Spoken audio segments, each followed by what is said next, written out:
Next out is David Saint-Jacques of the Canadian Space Agency. For Canadian astronaut David Saint-Jacques, arriving at the International Space Station after years of training was a cause for celebration.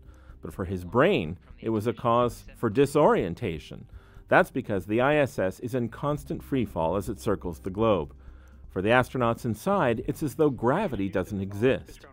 And this turns out to be extremely useful for scientists at York University in Toronto, who are studying the brain by carefully measuring the way astronauts perceive distance and motion while in space.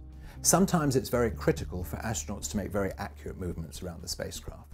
And so being aware of their movements will help them being able to make sure that they take appropriate cautionary actions when they're moving around the spacecraft. I'll come out and I'll be kind of confused because I don't know which way I'm going. And especially if you go At the heart of this research is the way the brain combines information from the eyes, the visual system, with information from the inner ear, where our sense of balance resides. That's called the vestibular system. The way to understand how the two systems work together is to see what happens when one of them is switched off. And the only way to switch off the vestibular system is to go to space. The absence of vestibular cues may be the thing that's contributing to these perceptual changes, but they've never been quantified before in the accurate way that we're attempting to do with these experiments. So this will be an important advance, I think, in terms of giving us actual numbers to the effect of gravity on perception. To quantify the effect, Professor Lawrence Harris and his team have devised an experiment called vection, which subjects experience in virtual reality. After that, we're doing the same stuff like with the astronauts, so that means we have a procedure. To find out more, I tried it out myself, complete with a neck brace to keep my head from tilting and changing my sense of which way is down. So again, I'm off to the side, I'm turning to face the wall. The experiment involves 3 tasks. In the first one, I feel like I'm standing in a long corridor with spots on the wall. When I turn to the side, the view narrows and the spots start moving. Afterwards, the floor reappears, and I have to straighten it out until it feels level. To how it should be. Now, the visual system and the vestibular system work very, very closely together. So what we're trying to do in this experiment is to create visual gravity. By giving them an acceleration in visual terms, we're thinking that in space, this may get interpreted as the acceleration due to gravity. Oh, that's right about here. In the next task, I'm shown an object partway down the corridor, and I use a controller to move myself to the point where it seems like the object was placed. Here. The second experiment, where you're just given a target and then moved visually towards the target, that's a way of assessing the power of vision to feel that you're moving. So we know how far that is in Earth. You're quite accurate about going towards a target if you're given just visual motion.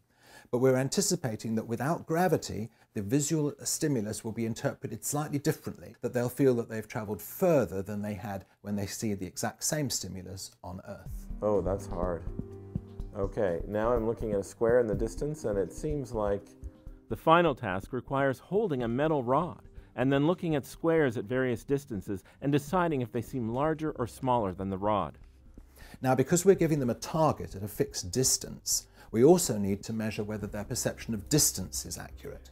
But when you look at an object, it has a certain size on your retina, and the only way that you can figure out how big that object is in the real world is if you know how far away it is. But the real purpose of the experiment is to find out whether you make errors in terms of distance. It feels like my perception of how big this is changing. I do all 3 tasks, both sitting and lying down. Together, the data reveal how I perceive my orientation and motion based on visual cues.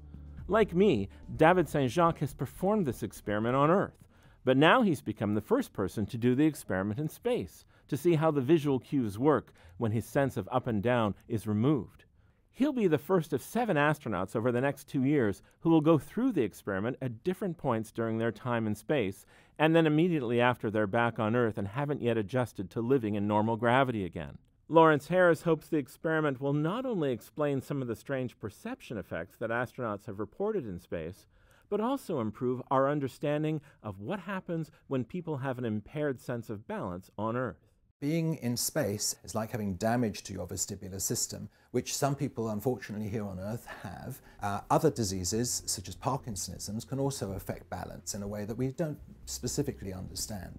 So we're hoping that the experiments that we do in space will help us understand the movement and balance problems that might occur on Earth in various clinical conditions.